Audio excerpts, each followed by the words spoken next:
Se você clicou nesse vídeo, você com certeza sabe o quão difícil é juntar dinheiro todos os meses, principalmente se você ganha pouco. O que você talvez não saiba é que existem algumas ações que você pode tomar agora, que vão acelerar esse processo e fazer com que o seu patrimônio cresça muito mais rápido ao longo do tempo. É por isso que eu resolvi separar esse vídeo aqui em 3 partes diferentes. Primeira parte a gente vai falar sobre alguns hábitos que você de jeito nenhum pode ter. Se você tiver, você precisa deixar eles de lado para conseguir enriquecer muito mais rápido.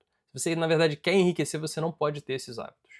Depois a gente vai falar sobre o que fazer caso você esteja endividado, ou se você vier a ter uma dívida no futuro. Para fechar, a gente vai falar sobre quais investimentos valem a pena você investir hoje para de fato aumentar o seu poder de compra, porque muita gente investe nos ativos errados, que não te dão um rendimento, e se dão, eles na verdade estão rendendo menos que a inflação, e você está perdendo o poder de compra com o passar do tempo.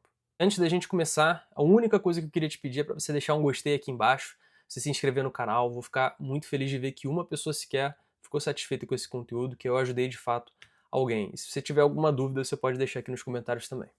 Vamos partir para o primeiro hábito que você não pode ter de jeito nenhum, se você quiser enriquecer, e que infelizmente a maioria das pessoas tem, que é aumentar o seu padrão de vida no momento que você tem um aumento do seu salário ou da sua renda mensal. Vamos supor que hoje a sua mão de obra tem um valor equivalente a R$ 3.000 todos os meses.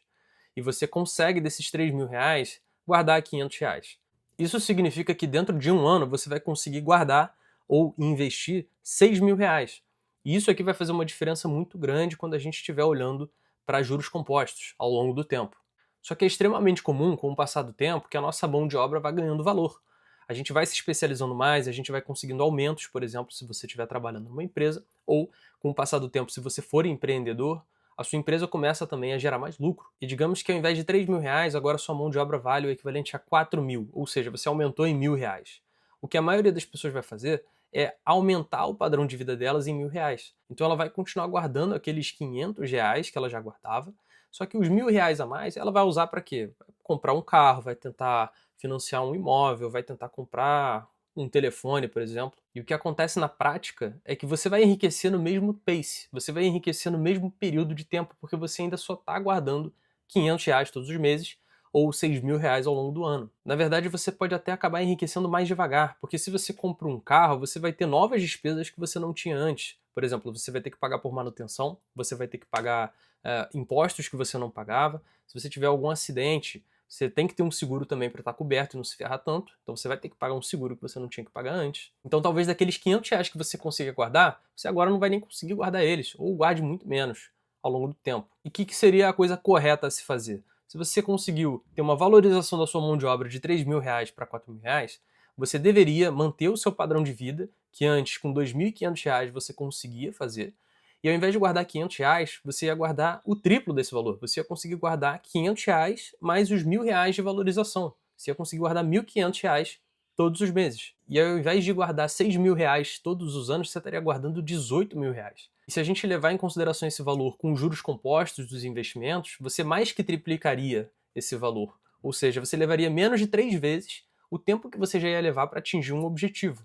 Levando em consideração o exemplo do carro que eu dei, no livro Pai Rico, Pai Pobre, que é muito famoso, se você ainda não leu, acho que é muito importante você ler, o autor, o Robert Kiyosaki, ele traz um pensamento muito interessante. Ele fala que os ricos, eles compram ativos, os de classe média compram passivos achando que são ativos, e as pessoas pobres, elas só têm despesas. E o carro, no exemplo que eu dei, ele entraria justamente como um passivo que as pessoas pensam que é um ativo. Se a gente for olhar o sentido contábil, de fato um carro ele é um ativo, né? Ele tem um valor ali agregado que você ainda tem, você pode vender esse carro. Só que ele é um passivo na visão do autor, porque você tem essas novas despesas que eu mencionei. Então as pessoas vão comprar um carro, ou às vezes até um imóvel, achando que isso daí na verdade é um ativo, é um investimento, só que você vai ter novas despesas que você não tinha. E se a gente ainda levar em consideração o exemplo do carro, no momento que você tira ele da concessionária, ele já perde a maior parte do valor dele. Grande parte, eu diria. Então, você tem um passivo ali, você tem de fato um valor agregado, mas você não tem aquele dinheiro que você usou para comprar. Na verdade, você vai ter novas despesas. Então, em resumo, se você tiver uma valorização da sua mão de obra, mantenha o seu padrão de vida. Porque, se você já consegue guardar dinheiro, você vai conseguir guardar muito mais ainda. E 2, se você ainda não conseguiu guardar dinheiro, se você ainda não consegue fazer isso, você vai passar a começar. Porque se você sobrevive com aquele valor, você ainda pode sobreviver mesmo que ele aumente. E aí você agora vai ter uma fonte de renda para você conseguir começar a investir e montar um patrimônio de verdade. O segundo hábito que você de jeito nenhum deveria fazer é não ter um controle de gastos. Pelo contrário, você deveria ter um controle de gastos todos os meses e, além disso, você deveria se pagar antes de pagar os outros. E quando eu me refiro a se pagar antes de pagar os outros, eu estou falando justamente de você pegar uma parte dessa sua renda mensal, assim que ela cair na sua conta do banco, e você já separar o que não te pertence mais no presente. Você vai pagar o seu eu do futuro, melhor dizendo. O que a maioria das pessoas faz quando elas recebem o salário delas é pagar a despesa do cartão de crédito, usar ao longo do mês e, se sobrar alguma coisa, elas vão lá e tentam guardar de alguma forma. E normalmente investem nos ativos errados. E isso é muito falho. Por quê? Porque você vai ter na sua conta um dinheiro disponível e sempre você vai querer consumir alguma coisa ali que você teoricamente pode. Você de fato pode. Você tem aquele dinheiro, você consegue usar ele. Você vai falar, ah não, mas no próximo mês eu compenso. No próximo mês eu compenso de novo. E você vai ficar nesse ciclo vicioso. Sendo que se você, no momento que o dinheiro cai na sua conta, você já separa, já investe ele, por exemplo, coloca numa corretora, você não vê esse dinheiro na sua conta do banco. E você já consegue limitar de fato, você garante que o seu patrimônio não vai ser afetado, e aí você de fato compra, consome com aquilo que você se planejou, com aquilo que você pode. Eu tenho até um exemplo prático do que eu faço desde os meus 23, 24 anos. Eu recebo o meu salário, eu separo exatamente 2/3, 66% do que eu recebo, e não é meu. Ele é do meu eu do futuro. Eu já invisto na hora, já troco de conta, eu não vejo esse dinheiro praticamente. Eu vejo ele só no momento que o meu salário cai. Só que além disso, a gente também tem que juntar dinheiro para, por exemplo, poder fazer uma viagem, poder comprar um presente, poder consumir de fato. Você não tem que só pagar as suas despesas. Só que o que eu faço? O dinheiro que é para investir, ele já saiu da minha conta. Então eu tenho ali um restante, que é 1/3 do meu salário, que eu vou ter que separar em despesas, eu vou ter que separar em lazer ao longo do mês e, se sobrar alguma coisa, eu vou conseguir guardar para lazeres do futuro, né? Digamos assim, viagens, para um presente que eu quero ter, ou para um evento, uma ocasião, uma festa que eu quero fazer. Então é esse dinheiro que não tem nenhuma interferência no meu patrimônio, no que está sendo guardado para o meu eu do futuro. Só que é muito importante você entender que, se você tirou esse dinheiro da sua conta, você não pode usar o seu cartão de crédito e ficar usando, consumindo o que você não tem como pagar.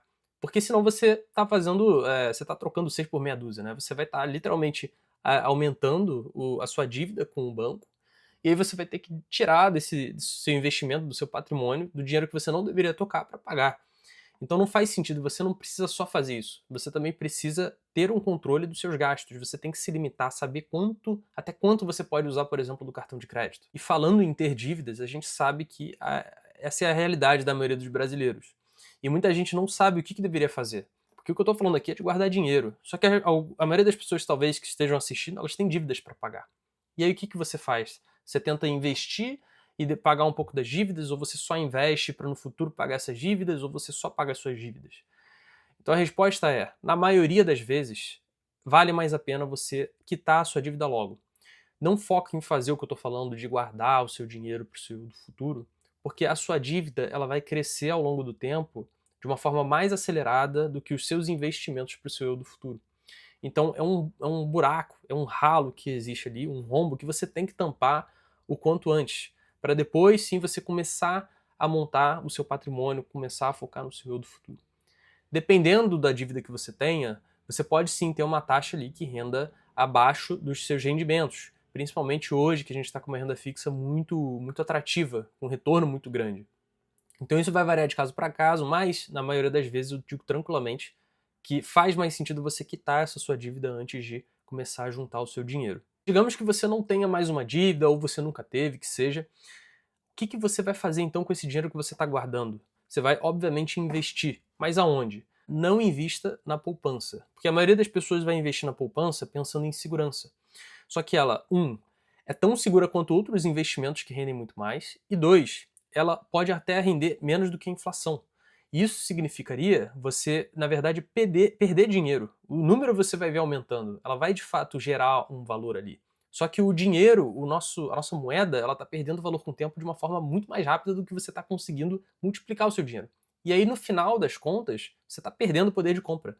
Então, o que você poderia comprar 5 anos atrás com R$ 100, você não consegue comprar nem perto disso hoje. Então, qual investimento eu deveria fazer que é tão seguro quanto a poupança? O primeiro, Tesouro Selic. O Tesouro Selic vai render exatamente o que a taxa Selic rende hoje. E ela está em 14,25 no momento que eu estou gravando. A gente tem uma reunião do Copom próxima e eles com certeza vão aumentar ainda mais a Selic, já deram essa prévia pra gente. E para você ter ideia, a Selic hoje está rendendo mais de 1% por mês. Isso seria o equivalente a você investir numa ação, que é um ativo de renda variável, onde você tem risco, e você tem um baita retorno de 1% todos os meses. Cara, isso é muito difícil de acontecer. Só que a gente está falando aqui de um ativo de renda fixa, o mais seguro que a gente tem no Brasil, tendo um retorno de renda variável. Então por que você não vai investir nesse ativo? Rendendo muito acima da inflação. Tem gente de fora colocando dinheiro no Brasil para investir nesse ativo. Você, brasileiro, deveria fazer isso também. E se você não souber como fazer isso, eu fiz um vídeo aqui, eu vou deixar num card, explicando exatamente um passo a passo investindo com você R$ 2.000 no Tesouro IPCA+, que é o que eu vou falar agora, mas ele tem o mesmo processo do Tesouro Selic, é a mesma plataforma, eu explico tudo. Recomendo muito você assistir se você não souber como fazer isso. E agora falando do Tesouro IPCA+, esse eu sou suspeito para falar porque eu gosto muito dele. Ele é basicamente um investimento que vai garantir que você vai ganhar poder de compra. Ele vai render exatamente o que a inflação vai render. Ou seja, você nunca vai estar abaixo da inflação. E além disso, você vai ganhar um prêmio acima dela. E agora, assim, há 2 semanas atrás, se eu não me engano, a gente chegou a bater Tesouro IPCA+, 8% ao ano. Isso significa que todo ano você vai aumentar o seu poder de compra em 8%. Literalmente independente do valor da inflação. E você tem investimentos aí para muitos anos na frente. Você tem 2029, 2032, se não me engano até 2045. E você não fica com esse dinheiro preso, você pode desfazer esse investimento quando você quiser. Existem alguns detalhes que eu explico naquele vídeo, mas você basicamente tem essa liquidez. Você pode desfazer ele, o próprio Tesouro Direto garante essa liquidez, caso você queira vender. Então é um outro investimento que não tem por que você não fazer. Ele é tão seguro quanto a poupança, tão seguro quanto o Tesouro Selic. Você não vai perder esse dinheiro, só se o Brasil quebrar. Só que se o Brasil quebrar, todos os outros investimentos estão ferrados. E a probabilidade disso acontecer é bem baixa, é muito baixa de um país quebrar de fato. E o grande objetivo de você investir nesses ativos é para você montar uma reserva de emergência, um colchão. E qual seria o valor dessa reserva de emergência? Cada um tem um valor ali preferencial, né? Eu gosto de pensar de 6 a 12 meses das minhas despesas. Então, se você tem uma despesa de R$ 2.000, por exemplo, eu pensaria, por exemplo, para ser muito conservador, em R$ 24.000, que seriam os meus R$ 2.000 ao longo de um ano. Por quê? Se eu paro de receber essa minha renda mensal, eu estaria tranquilo, entre aspas, ao longo de um ano. Eu poderia pagar as minhas despesas, eu conseguiria bancar o meu custo de vida até eu conseguir uma nova fonte de renda mensal, para poder cobrir de novo. E depois que você atingir esse valor de reserva de emergência, você já pode começar a focar em investir em outros ativos, talvez com um pouco mais de risco. E se você quiser entender um pouco mais sobre tipos de carteira ou estratégias que você pode seguir, eu vou deixar um vídeo aqui no final para você assistir também, que eu explico bem detalhadamente em 2025 como é que você pode fazer isso, tá bom? Espero ter ajudado você. Se você gostou do vídeo, deixa um gostei e se inscreve no canal. E eu vejo você na próxima. Tamo junto!